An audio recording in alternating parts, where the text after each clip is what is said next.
नमस्कार दोस्तों, मेरा नाम है doctor Amit. Welcome to my channel doctor Amit academy. ये channel basically civil services preparation और एचएएस की प्रिपरेशन के लिए है। और अभी हम देख रहे हैं प्रिलिमिनरी 2020 की रिवीजन सीरीज, जिसमें अभी हमने स्टार्ट किया है एनवायरनमेंट। कल से ही हमने इसको स्टार्ट किया है एंड होपफुली आज मैं ट्राई करूंगा जितना भी कंप्लीट हो सकता है उतना कंप्लीट कराने की।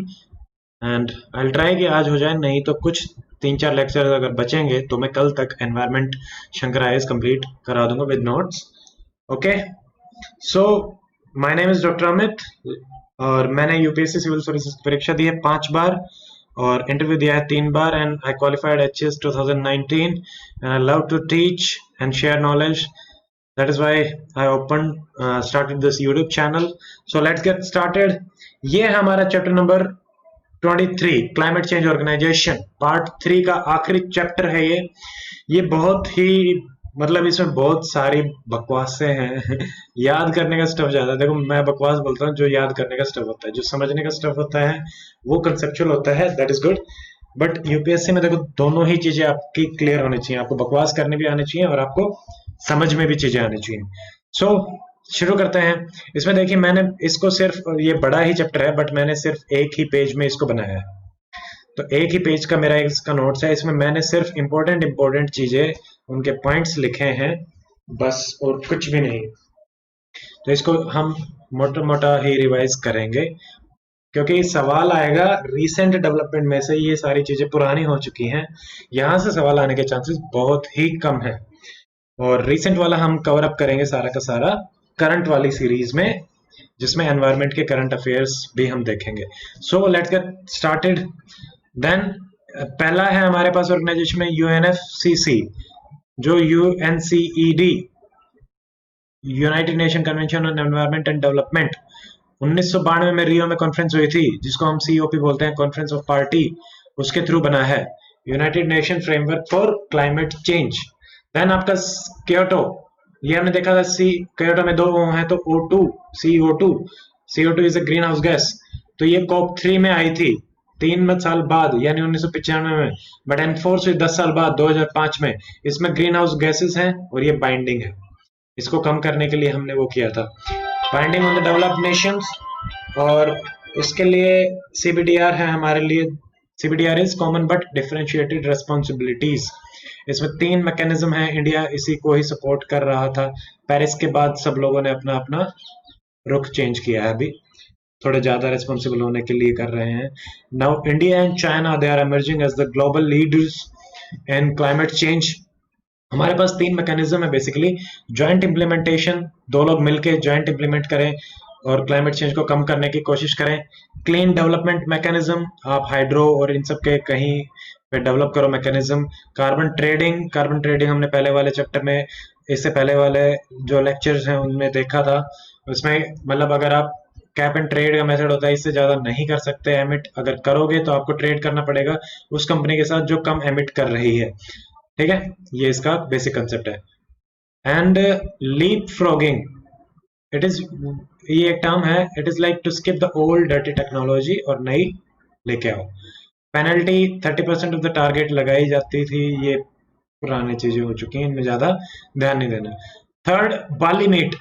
बाली मीट कि भाई 2012 के बाद क्या करेंगे, उन्होंने क्या किया, सब कुछ बढ़ा दो, ये बढ़ा दो, टारगेट बढ़ा दो, टैक्स बढ़ा दो, ट्रेडिंग वगैरह सब कुछ बढ़ाने के लिए बेसिकली इन्होंने बात करी थी। कोप 15 जो हमारे 15 साल बाद हुई, कोपेनहेगन में हुई थी। यहाँ से एक टर्म आई बेसिक, ये कंट्रीज थी प्लस यूएस, और यहाँ से नॉन बाइंडिंग चीजें बेसिकली निकली थी बहुत सारी। कोप 16 कैनन में हुई, यहाँ पे वॉलंटरी मिटिगेशन गोल्स के बारे में बात करी गई और कहा गया कि प्रोग्रेस रिपोर्ट हम देंगे एवरी 2 years डेवलपिंग कंट्रीज। देखो, अभी भी एक मैंडेटरी रिपोर्ट की बात आई है पेरिस में, तो वो आपको ध्यान रखना है। यूपीएससी में सवाल आएगा कि मैंडेटरी है या नहीं है, इस टाइप का सवाल आता है। इस टाइप की चीजों पे आपको ध्यान रखना है। देन मैकेनिज्म ऑफ कोप 16, इसमें 3 मैकेनिज्म थे। Technological mechanism, green climate fund बनाएंगे जो कि ग्रीन क्लाइमेट बोर्ड, और एडेप्टेशन फंड, ठीक है, जो एडेप्टेशन में हेल्प करेगा, adaptation and mitigation. Green green climate board जो है उसका ट्रस्टी आपका वर्ल्ड बैंक है। देन कोप 17 हमारी डरबन में हुई। यहाँ पे इंडिया ने प्रिंसिपल ऑफ इक्विटी मस्ट करवाने की कोशिश करी और उसमें वो सफल रहा। हमारे अदर मैकेनिज्म ऑफ क्या है यूएनएससीसी में, स्पेशल क्लाइमेट चेंज फंड है हमारे पास। फाइनेंस के मैकेनिज्म एक है फास्ट स्टार्ट मैकेनिज्म, जो कि मैनेज किया जाता है यूएनएफसीसी एंड जीईएफ मॉड्यूल में। GEF is global environmental facility, ये भी आपका वर्ल्ड बैंक के थ्रू ही देखी जा रही है। फिर हमारे पास ये यूएनडीपी और यूएनईपी के थ्रू देखा जा रहा है। फिर हमारा अपना नेशनल कम्युनिकेशन मॉड्यूल।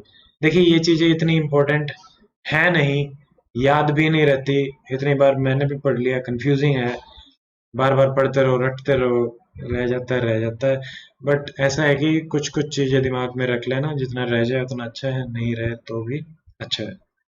फिर हमारे पास है REDD, reducing the emission by, जो आपका डिफॉरेस्टेशन है उसको कंट्रोल करके REDD प्लस फिर आया, उसमें और ज़्यादा कंजर्वेशन और सस्टेनेबल मैनेजमेंट ऑफ फॉरेस्ट की बात करी गई। फिर हमारे पास GEF है, ग्लोबल एनवायरनमेंट फैसिलिटी, ये 1991 में आई। वर्ल्ड बैंक इसका ट्रस्टी है और UNDP और UNEP के साथ ही है, तो वर्ल्ड बैंक वाली चीज़ थी जो मुझे याद आया था, वो ठीक था। अब फिर हमारे पास है स्मार्ट एग्रीकल्चर, कि आप टेक्निक्स लेके आओ, वो आपके हेल्प करेंगी। देन ट्रिपल विन, आप यील्ड बढ़ाओ, मिटिगेशन करो और अडेप्टेशन, ये आपके स्मार्ट एग्रीकल्चर बनेंगे। फिर हमारा IPCC, inter governmental panel for Climate change, ये बेसिकली इंफॉर्मेशन को एक्सेस करता है। ये UNEP और WMO, वर्ल्ड मेटीरियोलॉजिकल ऑर्गेनाइजेशन चलाते हैं। देखो मैक्सिमम जगह आएगा UNDP, जहां पे भी UNEP आता है उसको आप एक जगह लिख लीजिए, UNEP यहाँ आता है, वो आपको याद करने में ईजी रह जाएगा। ओके, IPCC में हमारे पास UNEP एंड WMO, दो चीजें।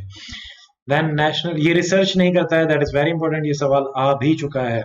ऐसे सवालों पे भी यूपीएससी फोकस करती है, कौन सी ऑर्गेनाइजेशन रिसर्च करती है, कौन सी नहीं करती है। National green house gas inventory programme है। फिर ग्रीन इकोनॉमी की हम बात कर रहे हैं ज्यादा से ज्यादा करने के लिए। So that was chapter 20, climate organisation. देखो मोटा मोटा मैंने बता दिया है, डिटेल में देख लेना। I don't think this is much important. जो करंट में हम करेंगे उसमें ऑर्गेनाइजेशंस और फंड्स हम देखेंगे, पेरिस देखेंगे, उसके बाद आसपास जो भी डेवलपमेंट्स हुई हैं वो हम अच्छे से देखेंगे। That's all for this. तो ये हमारा पार्ट 3 का लास्ट चैप्टर था। I hope you like this video, and if you like please share and subscribe with your friends. And अब हम मिलेंगे पार्ट 4, जिसमें एग्रीकल्चर चैप्टर है। So till then stay fit, stay healthy, जय Hind, signing off.